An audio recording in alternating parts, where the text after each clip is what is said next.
Renungan pagi pulang ke rumah oleh Ellen G. White, 25 Mei 2020. Mari kita berdoa.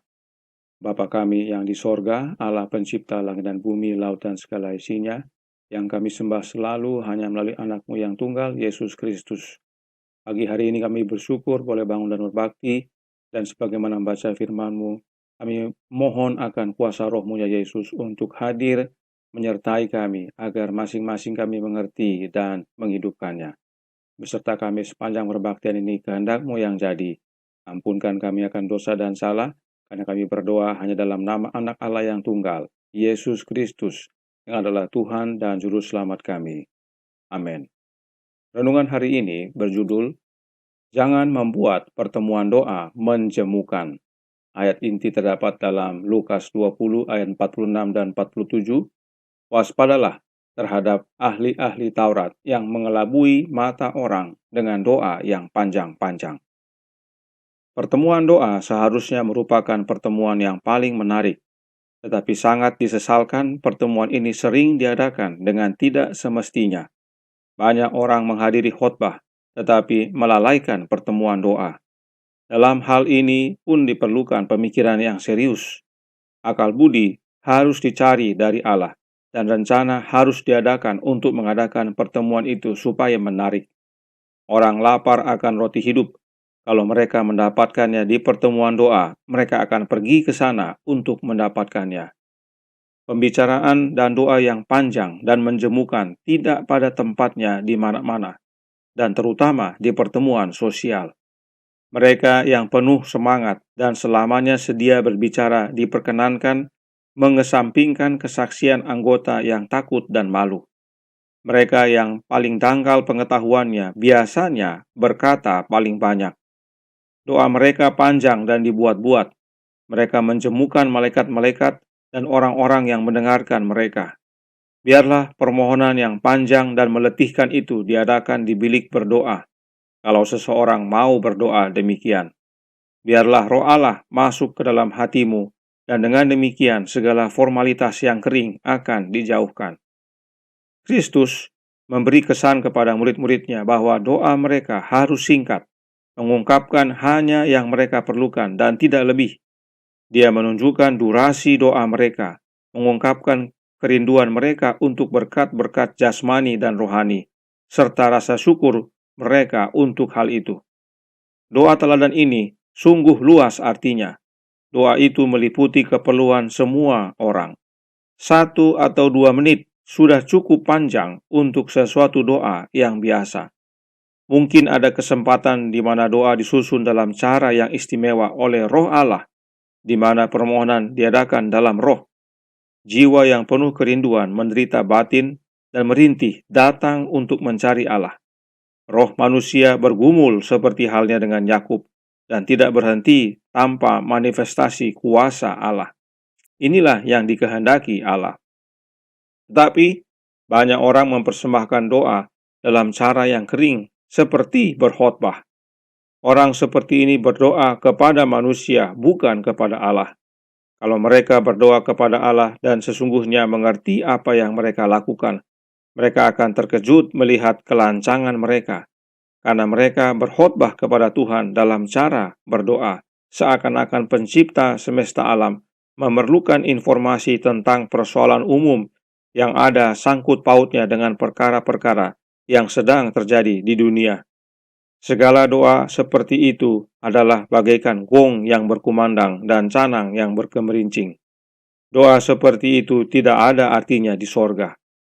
Malaikat-malaikat Allah jemu dengan itu, serta manusia yang terpaksa mendengarkannya. Saudaraku dalam Tuhan, renungan hari ini suatu nasihat yang baik sekali bagi kita semua. Roh Nubuat menyatakan dalam Christian Education halaman 129 paragraf 1 yang berkata, doa Yesus sederhana, jelas, lengkap, namun tidak lama dan bukan tanpa roh, seperti doa kering yang sering dipanjatkan di depan umum. Renungan hari ini juga menyatakan 1 atau 2 menit sudah cukup panjang untuk sesuatu doa yang biasa. Itu sebabnya Yesus ajarkan cara berdoa, dan itu bukan untuk diulang-ulang, tetapi gambaran bagaimana kita seharusnya berdoa. Roh Nubuat menjelaskan dalam Counsels for the Church halaman 264, paragraf 2 yang berkata, doa Bapa kami tidak dimaksudkan untuk diulangi hanya sebagai bentuk doa, tetapi itu adalah ilustrasi tentang bagaimana seharusnya doa kita, yaitu sederhana, sungguh-sungguh, dan lengkap. Ini nasihat penting, karena sering umat Allah berdoa dan setelah berdoa ditutup dengan doa Bapa kami. Bukan itu yang Yesus maksudkan. Doa Bapa kami adalah pola sederhana bagaimana kita seharusnya berdoa. Ada pujian, ada permohonan, ada pengakuan, dan ada penyerahan. Roh Nubuat menasihatkan dalam Gospel Workers edisi 1915, halaman 175, paragraf 1. Doa-doa yang disampaikan di hadapan umum harus singkat dan langsung pada intinya. Itu sebabnya dalam pelajaran sebelumnya dinasihatkan agar kita, bila mana kita baca dalam Pulang ke Rumah, halaman 143, paragraf 3 yang berkata, tetapi berdoa di dalam nama Yesus adalah sesuatu yang lebih dari hanya menyebut nama itu pada permulaan dan akhir sebuah doa. Berdoa dalam nama Yesus artinya berdoa dalam roh dan pikiran Yesus. Sementara kita percaya atas janji-janjinya, bergantung kepada rahmat-Nya serta mengerjakan pekerjaannya. Berdoa dalam nama Yesus artinya berdoa dalam roh Yesus dan pikiran Yesus. Dan jika kita memiliki roh dan pikiran Yesus yang adalah hidupnya, tentunya kita akan berdoa seperti Yesus. Sederhana, jelas, lengkap, tidak panjang, dan memiliki roh.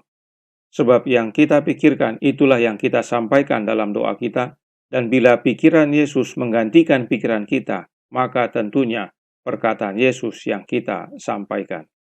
Mia White tuliskan dalam suratnya nomor 48, tahun 1876, paragraf 3 yang berkata, pikiran Yesus Kristus harus ada di dalam kita, mengendalikan setiap pikiran, setiap tujuan hidup kita.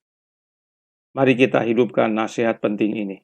Minta Roh Kristus dalam hidup kita agar mengendalikan hati dan pikiran kita, sehingga doa-doa kita seperti doa-doa Yesus dan pertemuan doa kita menjadi menyenangkan dan menguatkan.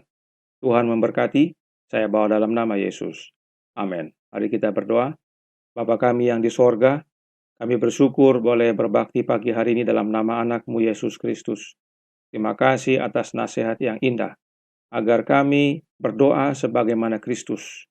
Sederhana, jelas, lengkap, tidak panjang, dan penuh roh. Dan itu hanya dengan kehadiran roh-Nya, roh Kristus.